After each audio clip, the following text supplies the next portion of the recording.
Okay, we're ready for the lightweight all-purpose joint compound. This is for our top coat. Just opening that up, and I'm going to put some in my bag. Now this stuff is moist, so again I just use my 3-inch knife and kind of dig it out of plastic. If you're not using that much, it's not like you have to put this in a bucket or anything. They do carry this in bucket form too, but I like the box, and I save it for next patch, and then when you want you can throw the rest away. It doesn't really cost very much. Now this I can put more in my pan because it's not going to dry out on me. This is already pre-mixed up. It comes that way. Okay, so I've got about that much, so that's about all I'm going to use. I'm going to put just a little bit of water in there, just a little, not very much. This is pretty thick, nice and texturized. I don't want to get it too runny, so I'm just going to put just a hair, just a trickle. I'm going to mix that up, and then I'll see you in the other room. We'll put it up. I figured I'd show you how I'm mixing this up. I just poured just a drip of water in here. And I'm just taking my knife. I use the 3-inch knife because it's nice to work with in the pan. 6-inch knife's kind of too big for me. So you just kind of do circular 8 motions. Get the water all mixed up in there. Not like we need special tools to mix it because we're only doing a patch. So, you know, back and forth like this. Nice consistency. I clean off my knife. Okay, now I'm all set to go. So that's how you get to do that.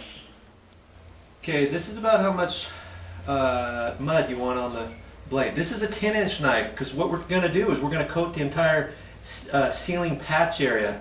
So I'm going to show you a couple different knives that you can use.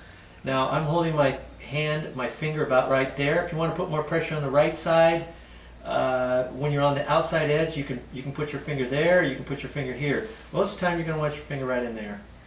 Okay, so I'm just going to put that on. You notice how I don't have much mud on the right hand end or the left hand end because I don't want it falling down on my face. Just going to coat the whole thing. This is regular mud, so you just want to get a little bit on your knife, kind of like that. And now I'm coating the entire patch area. See how I'm doing that?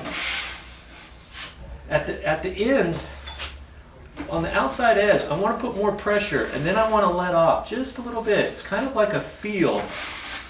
And I want to keep the outside edge nice and tight because when I get done, I don't want to see this edge here at all. I don't want to. If I only start from this edge in, there's going to be a bump here, so everything's going to be smooth. Then when I paint it, you're going to see exactly where the patch is. So what I have to do is I not only have to go to here, I have to bridge this over a little bit with the mud. Okay, so just little bits at a time. See how I'm putting that on?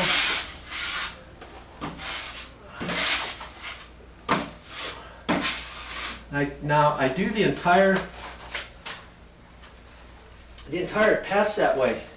Now I might want to use my small blade, like right in here. Obviously I can't get the big blade, so I'm going to use my small knife because I've got to fill in this just a little bit because I'm going to be tapering this edge out. So just going to I can use my smaller blade over here. Okay, so you're just going to have to kind of play with that and float it in like that around. Add a little bit more mud right in there. Then you can use your big blade around the rest. I can fill in around the box. This box, by the way, is for a ceiling fan, but in case you're wondering.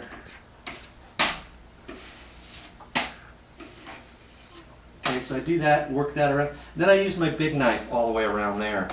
So I'm going to show you another knife here in a moment. Okay, believe it or not, I am going to use this up here and show you another technique. This is 11-inch. It's kind of like a concrete trowel. Now they make these for sheetrock. I'm not sure. I think I even bought this and it was a concrete trowel. I'm going to use this because sometimes your fingers get sore after a while. This is more wrist action, and I'm going to show you how I do that. I'm going to load it up on the tip, kind of like that, and then I'm going to put that up there, and I'm going to get a little bit more, and now I'm going to trowel that on there.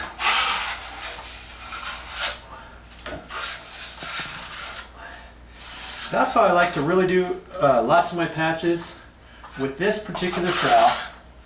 And each time I put some on, I knock it off and then add some, so it doesn't want to fall down on me. Then I can use what's left on here, put a little bit, and then I can trowel it all. I like using this thing. Lots of sheetrockers don't use this, but it gives me more control, I found. Now, if you want to use the 10-inch knife that I showed you before, that's an option as well. So there's not, you know, you can use a 12-inch knife too. They have, instead of a 10-inch, they have a 12-inch you can utilize. So this, I can kind of go lots of angles, and it gives me a nice, smooth surface. And that's kind of how you can do that. I'm going to finish this, and I'll be back with you to show you what the patch looks like when I'm done.